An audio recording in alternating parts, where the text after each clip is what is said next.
For 11 years, her husband told her she was crazy, barren, and lucky he didn't leave. The last time he hit her, she woke up in a hospital bed. Her baby was gone. A doctor stood at her bedside that night and said, "If you go back to him, he will kill you." That same night, that doctor helped her do the unthinkable. She faked her own death. The world cried for him. They called him a widower with the shattered voice and perfect tears. They called her an angel gone too soon. But Claire Miller was not in a grave. This is the story of Claire, the woman who died, and the widowed father of 4 who found her freezing on a bench and chose her anyway. Before we continue, tell us where you're watching from. We love seeing how far our stories travel. Night in Riverbend.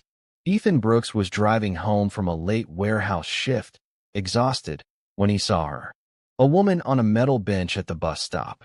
No coat, no bag, bare ankles red in the November cold. Hands shaking. He had 4 kids at home waiting for him. He had nothing left to give. He should have kept driving. He stopped anyway. "It's freezing. Are you okay?" She flinched like he'd pulled a weapon. He stepped back, hands up. "I'm not going to hurt you. I promise." He saw the bruises then. Finger-shaped marks on her wrists. A fading yellow-green shadow along her jaw. He didn't ask questions. "There's a diner 2 minutes from here. Let me buy you something hot. After that, you never have to see me again." She whispered, "I don't have anything to pay you back." "Good. I'm not charging." She stared at his truck, then at the empty street, then back at him. Every instinct told her not to trust anyone. But it was November in Riverbend. The temperature was dropping, and she had nowhere else to go. She got in. The diner was nearly empty. Greasy smell. Tired waitress. Neon humming overhead. He ordered coffee and a burger. Soup and hot chocolate for her. They sat in silence for a moment. He kept his voice low. "Do you have somewhere to stay tonight?" She didn't answer. "No money? No ID?" She shook her head. He exhaled slowly, rubbing his face. "Okay, here's the truth. I have 4 kids at home. 8 years old. No mom. Every babysitter I hire quits within 2 weeks. I'm drowning." He met her eyes. "I'm not a hero. I'm desperate. You need somewhere warm to sleep. I need someone who won't leave after one bad day. Spare room. You help with the kids. I give you roof and food. No funny stuff. Just survival." She stared at her soup. "You don't know what I've done. Who might be looking for me? I know you're freezing and out of options. And if it were my daughter on that bench, I'd want someone to stop." She was quiet for a long time. The waitress refilled his coffee. The neon buzzed. Then she said, "Okay." The house was small and chaotic. Dishes piled in the sink. Shoes everywhere. A crooked "World's Best Dad" card on the fridge. Backpacks dumped by the door. Claire spent her first night in a small guest room, unable to sleep. The bed was soft. The door had a lock. No one was yelling. She stared at the ceiling and cried silently. Morning came loud. Ethan was in the kitchen burning eggs while 4 kids argued over cereal bowls. Emma, the oldest, noticed her first. "Who was that?" Jack, defensive, arms crossed. "Is she another babysitter?" They all quit. "Sophie Sharp?" She looked scared. "She'll be gone by Friday." Luke hung back, half hidden behind Ethan's leg, clutching a ragged green dinosaur. Ethan turned off the stove. "This is Claire. She's going to help out for a while." Claire kept her voice steady. "Your dad helped me when he didn't have to. I'm just trying not to make his life harder." Sophie's eyes narrowed. "Too late. You're already one more person who's going to leave." Nobody argued with her. Weeks passed. The kids tested her at every turn. Emma forgot to tell Claire about a school permission slip. When Ethan found out, he was frustrated. Emma shrugged. "I told her." She must have forgotten. Claire said nothing.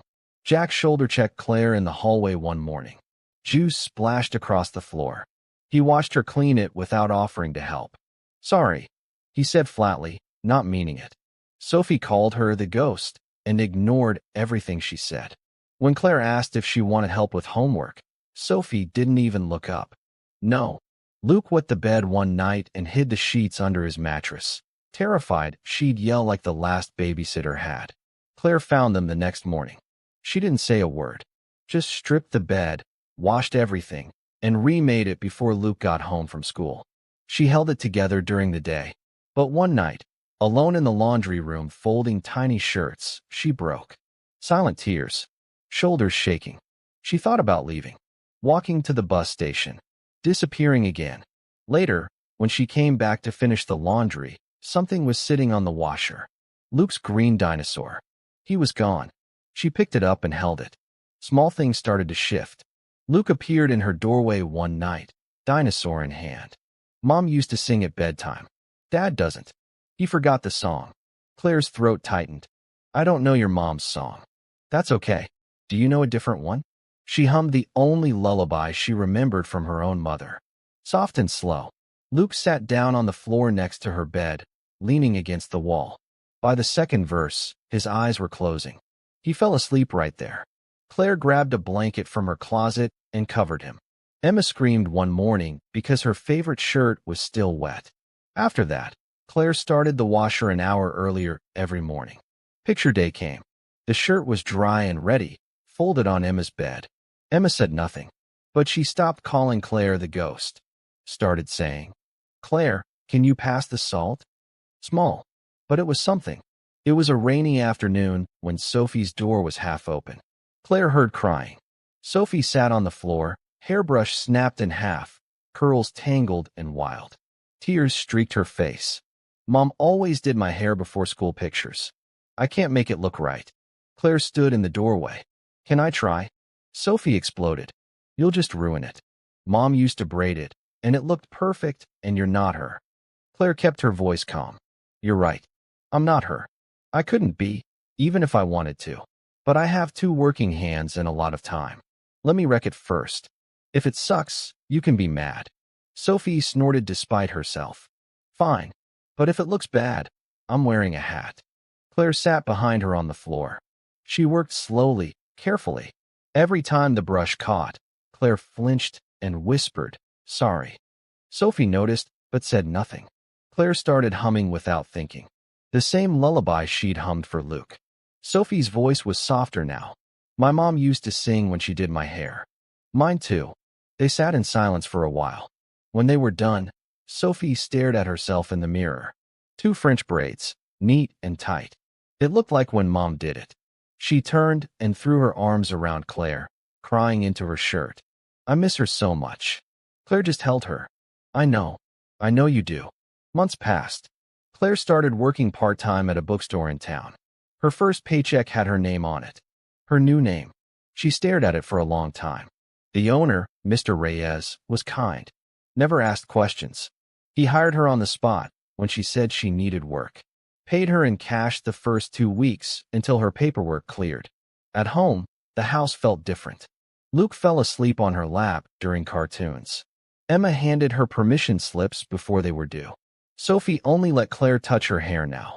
Jack pretended not to care, but started helping with dishes without being asked. One Saturday morning, Jack appeared in the kitchen while Claire was making breakfast. Can you teach me how to make pancakes? Real ones, not Dad's burnt ones. Claire smiled. Yeah, I can do that. One afternoon, Claire was folding laundry in the living room, TV playing in the background. Then she saw him. Mark Hale. Perfect suit. Sad smile. Talking about his late wife Claire and how grief inspired his work with families. The lower third on screen read, Businessman Mark Hale honored for work with domestic violence survivors. Claire froze. The shirt in her hands fell to the floor. Her vision tunneled. Ethan walked in. Saw the TV. Saw her face. That's him. She didn't look away from the screen. Her voice was barely a whisper. He's still lying. Mark was talking about building a foundation. About helping survivors. About making sure no one suffered in silence. Using her name. Using her death. She turned off the TV and walked out of the room. That night, Ethan found her sitting at the kitchen table, staring at nothing. Claire. She didn't look up. He sat down across from her. I can't keep pretending I don't know what I know. If I'm going to protect you, I need to know from what. She told him everything. Married at 20 to Mark Hale. Local Christian businessman. Community hero. She couldn't get pregnant. He blamed her. Called her broken. Useless. He controlled her phone. Her money, her clothes, her friends. If she talked to someone he didn't approve of, she paid for it later. After 9 years, she finally got pregnant. She was terrified, but also hopeful. Maybe a baby would change things. At a party, one of his business partners told her she looked nice. Just a compliment. Nothing more. At home, Mark snapped, dragged her by the hair, shoved her down the stairs, kicked her stomach while she screamed she was pregnant. He called her a liar, said she was trying to trap him, kept going. She woke up in a hospital. The baby was gone. Dr. Chin documented everything. Bruises, broken ribs, internal bleeding, the miscarriage. She told Claire, "If you go back, he won't stop until you're dead." Helped her disappear. Staged a car accident. New name. New life. Claire's voice was flat now. I thought I was finally gone. Now he's on TV teaching people how to heal. Ethan's jaw tightened. He wrote a story where he's the victim and the hero. It's time someone told the truth. Claire shook her head. I can't. If I come forward, I'm admitting I faked my death. I could go to jail. You have evidence. Dr. Chin's records. The photos. The reports. You have us. She looked at him, eyes wet. What if they don't believe me? Then we make them believe you. Time moved forward. The house settled into rhythms. Claire made breakfast, packed lunches, helped with homework, braided Sophie's hair. The kids stopped testing her and started trusting her. Ethan watched her more than he meant to. The way she laughed at Jack's terrible jokes. The way she braided Sophie's hair every morning without being asked. The way Luke climbed into her lap like it was the safest place in the world. The way she hummed while folding laundry. He was falling in love with her. He didn't know what to do about it. One evening at dinner, Luke blurted out, "Are you going to leave like the other ladies?" The table went silent. Emma shot him a look. "Luke." "What?" "I want to know." Claire looked at each of them. "I can't promise I'll never mess up. I will. But I promise this. I don't disappear anymore. If I ever go, I'll tell you to your face. No secrets. No vanishing." Emma's voice was quiet. "You're already family. You know that, right?" Sophie nodded. "Yeah. You're not Mom. You're Claire. That's different. It's good." Jack tried to sound tough. "If anyone tries to take you, they're going to have to go through us." Luke just grabbed her hand. Claire's throat tightened. "Thank you." A few weeks later, Claire brought Ethan lunch at the warehouse. He'd forgotten it again. His small office was cluttered with papers and half-drunk coffee cups. He looked exhausted. "You didn't have to drive all the way here." "I know." They stood there, too close, neither moving away. Ethan exhaled. "I need to tell you something." "Okay. I keep saying I'm grateful you're here for the kids. But that's only half true." Claire's heart started pounding. "When you're not in the house, it feels wrong. Like something's missing." "Claire, I'm in love with you." She stepped back, panic rising. "I'm a fake dead woman with a crazy ex-husband and a whole past you don't." He stopped her. "You're the reason my kids laugh again. You're why I don't sit in the dark after they go to bed anymore. You're not broken. You survive." Her voice cracked. "I've been in love with you for months. I just didn't think I was allowed to feel this." He smiled. "You're allowed." They kissed. Soft. Careful. Real. That night, they sat the kids down. Emma smirked before they even started. Finally, Ethan blinked. "What?" Sophie rolled her eyes. "We knew. We had a chart." Jack groaned. "I thought you'd be slower. I owe Emma $10. Luke looked up at Claire, eyes wide. "Does this mean we can call you Mom?" Claire's breath caught. "You can call me whatever feels right. I'm not here to replace her. But I'm not going anywhere." Luke smiled and leaned into her side. "Okay, Mom." 2 weeks later, Claire was walking to her car after her bookstore shift. A black sedan was parked across the street. Same one she'd seen that morning near the house. She got in her car, hands shaking. The sedan followed her for 3 blocks. She called Ethan. "Someone's following me." "What?" "Black sedan. It's been outside the house. Now it's following me." Her voice was rising. "Stay on the phone with me. Take 4 extra turns." She did. The sedan stayed behind her. At a red light, she looked in her rearview mirror. The driver was wearing sunglasses. Not Mark, but someone Mark hired. "Drive to the police station. Don't go home. She drove straight there. The sedan disappeared 2 blocks before she arrived. That night, Ethan installed new locks on every door. The lawyer filed for a restraining order. Claire sat at the kitchen table, staring at her hands. He knows I'm alive, she whispered. He's been looking. Ethan sat beside her. How long? I don't know. Weeks? Months? Her hands were shaking. What if he finds the kids? What if he? Then we end this.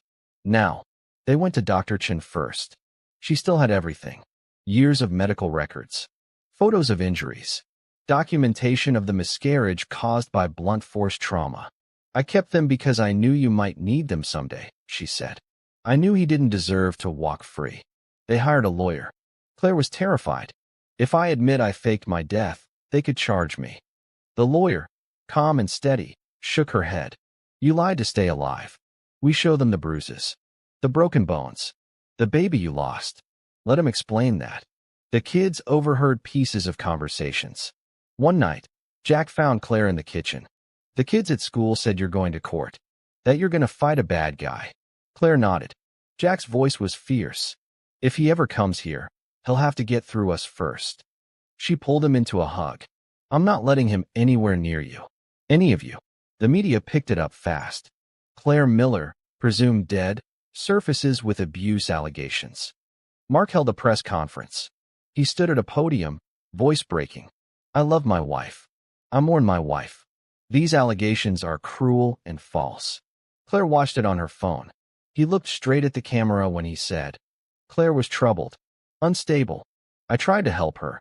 She turned it off. Ethan found her in the kitchen, shaking. He's going to lose, Ethan said quietly. The evidence doesn't lie. He does. Mark's lawyer called her a liar who faked her death to ruin a good man's reputation. But Dr. Chen testified. Showed the photos. The x-rays of broken ribs. The hospital report from the night Claire lost the baby. The documented pattern of injuries over years. Mr. Reyes testified about the terrified woman who'd started working for him. How she flinched at loud noises. How she'd cried in the back room the first week. How she looked over her shoulder constantly. Ethan's neighbor, Mrs. Ortiz, described the bruised, shaking woman who'd appeared at Ethan's door months ago. And then Claire took the stand. She told them everything. Her voice shook, but she didn't stop. Mark sat across the courtroom in a perfect suit, shaking his head like he was the victim. His lawyer tried to break her. Isn't it true you lied to police? Isn't it true you fabricated your own death? Isn't it true you're doing this for money? Claire looked straight at Mark. I didn't fake my death to hurt you. I did it so you couldn't finish killing me. The jury deliberated for 2 days. Claire couldn't eat, couldn't sleep. The kids drew her pictures and left them on her pillow. Ethan held her hand and didn't let go. The verdict came on a cold afternoon. Guilty. Guilty on all counts. Domestic violence. Assault. The attack that caused the miscarriage. Claire walked out of that courthouse a free woman. The judge acknowledged her actions but recognized them as survival. Suspended sentence. Community service. She was alive. And she was free. On the courthouse steps, all 4 kids rushed her. Luke grabbed her legs. Sophie and Emma wrapped around her waist. Jack tried to act cool, but ended up hugging her too. Luke looked up, eyes wet. So, he can't take you away now? Claire's voice broke. No, he can't. For months later, their backyard was strung with cheap lights and mismatched chairs. Flowers they'd planted together lined the makeshift aisle. Claire wore a simple white dress. Emma bossed everyone into position like a tiny wedding planner.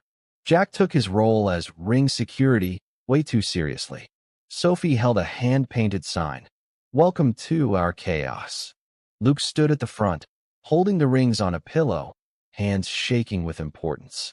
Before the ceremony started, Emma pulled Claire aside. Our mom, Hannah, she told us once that if she couldn't stay, she wanted Dad to find someone kind, not perfect. Emma's eyes were shining. You're that, okay? Claire couldn't speak. She just nodded and pulled Emma into a hug. The ceremony was short. Ethan's hands were shaking when he took hers. His vows were simple. You were supposed to be dead. I was supposed to stay in pieces. Instead, you ended up on a bench in my town. You didn't just save my kids. You saved me. Claire's vows were quieter. For 11 years, I thought love meant fear. You taught me it doesn't. You taught me I was worth choosing. I choose you. I choose them. I choose this. They kissed. The kids cheered so loud the neighbors probably heard. The reception was in the same backyard. Paper plates. Homemade cake that leaned slightly to one side. Dr. Chun was there, smiling from the back row. Mr. Reyes filmed everything on an old phone. Mrs. Ortiz cried through the entire ceremony. Luke refused to let go of Claire's hand during dinner. Sophie braided flowers into Claire's hair without asking. Emma announced she was changing her last name to Brooks officially. For the record, Jack pretended he wasn't crying, but his eyes were red. Ethan watched his family, this strange, broken, beautiful family, and felt whole for the first time in years. Later, after the kids were asleep, Ethan and Claire sat in the backyard. The lights were still strung overhead. The chairs were crooked. Cake crumbs littered the grass. Claire leaned her head on his shoulder. I keep thinking about that night. On the bench. Me too. I thought my life was over. I thought I'd never feel safe again. Never be anything but what he said I was. Ethan kissed the top of her head. What did he say you were? Broken. Worthless. Lucky anyone stayed. He was wrong about all of it. She looked up at him. I know that now. 1 year later. The first year of marriage wasn't easy. Claire still had nightmares sometimes. She'd wake up gasping, convinced Mark was in the house. Ethan learned to wake her gently, to turn on the lights, to remind her where she was. You're in Riverbend. You're safe. He's in prison. She'd curl into him, shaking, and eventually fall back asleep. But most days were good. Claire started volunteering at a domestic violence shelter 2 towns over. She didn't tell her story at first, just listened, held hands, brought donated clothes and toiletries. Eventually, she started leading a support group. She told her story there, not as a victim, as a survivor. The kids were thriving. Emma made honor roll. Sophie started a blog about blended families that got a small but loyal following. Jack joined the middle school football team. Luke still carried his dinosaur everywhere, but now he also carried a toy stethoscope Dr. Chun had given him. They fought sometimes, slammed doors, tested boundaries, but they were healing. Together. On their first anniversary, Claire and Ethan stood in the same backyard where they'd gotten married. No party this time. Just the 2 of them and a bottle of cheap wine. Do you ever regret it? Ethan asked. Regret what? All of this. The chaos. For kids who weren't yours. A husband with more baggage than sense. Claire laughed. You think I don't have baggage? You know what I mean. She took his hand. I regret nothing. Every hard day, every nightmare, every fight. I'd do it all again. Because this is the first time in my life I've felt like I belong somewhere. Ethan pulled her closer. You belong here. With us. You always will. Inside the house, the lights were on. Luke was doing homework at the kitchen table. Emma was teaching Sophie how to make friendship bracelets. Jack was on the phone with a teammate, laughing about something ridiculous. The house was loud, chaotic, full of life. Claire stood in the doorway, watching them. Ethan came up behind her and wrapped his arms around her waist. You okay? She smiled. Yeah, I'm home. Outside, the sun was setting over Riverbend.